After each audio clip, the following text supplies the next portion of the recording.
This is one of those prints, wood block print that we are going to study today. And this one shows that a geisha house, usually where the geisha stays is called the tea house. And tea house, in order to be the guests of these geishas, like the geishas dancing, geishas playing musical instrument, geishas serving you like a tea or games or work play with you, very expensive. So only the high merchants can go in to the tea house in order to be entertained by the geishas.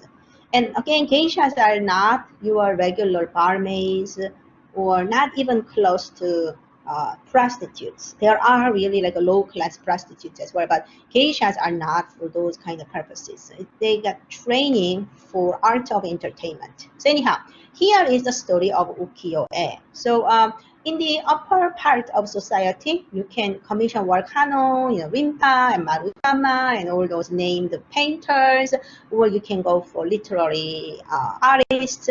But if you are the regular citizens who'd come to the pleasure quarters, the kind of artwork that you want to buy, or they didn't really think it's an artwork, like somehow your hobby is buying a wood block prints. So ukiyo-e means painting of a floating world, but this floating world is the life of ordinary citizens, the life at the pleasure quarters.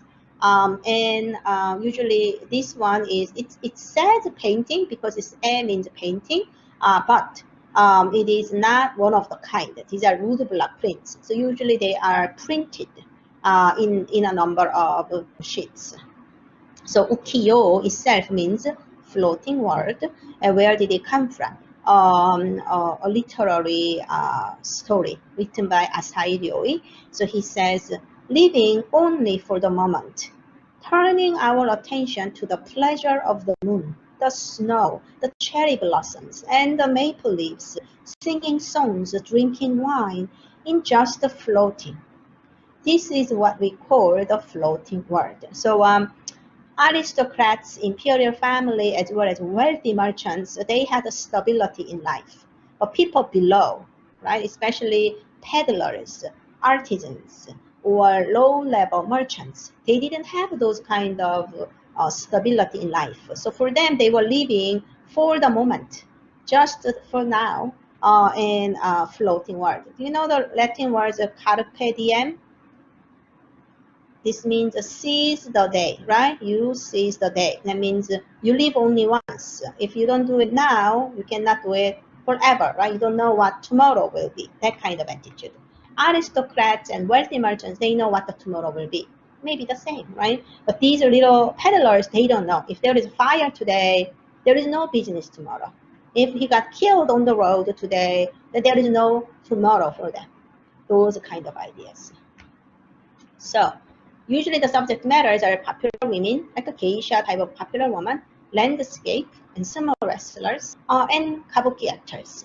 So they are talking about the merchant class, but these are not really high-level merchants, like a low-class, small-scale merchants. They are not very wealthy. And then they have like a different stages illustrating. So this is the sort of artist that we are going to study. And then there are wood carvers and then the printers. And they also work with the publisher. So you can talk about the evolution of it. So in the beginning, they started with a limited color. So there was no color at all, just the wood print, right? Monochrome. There's no color. And then they can add at least 2-3 colors. And Suzuki Harunobu is one of the earliest ukiyo-e master. Most of them we are studying today is from the 19th century, like around the 1840s and 50s. But Suzuki Harunobu, as you can see, he was living in the 18th century. But colors are very limited, that's the point. And then Kitagawa Utamaro is known for portraiture of beautiful ladies. Sort of like Cosmopolitan magazine of our own time, and they say like the 10 most glamorous women of 2020, kind of thing. So different beauty types. But what I want to emphasize is Do you see how sophisticated these fabrics are, the kimono fabrics? So it's a wood block print. So what does that mean? Because in one of those wood block, there are several of them because you need one for each different color, right? You have the black one, yellow, red, and then you need something like this color, like a dusty rose color, right? And then this red is the same as this red, right? So you have several layers. When they have a black, they will use the black together. The yellow, they will use the yellow together, right? So you probably have 4 or 5 different wood blocks, but for these patterns, you have to have that embossing or protruding element, a lot of dots, a little bit of birds here, so that the colors are applied and you imprint them on the paper. It ends up creating this type of patterns. It is very ornate.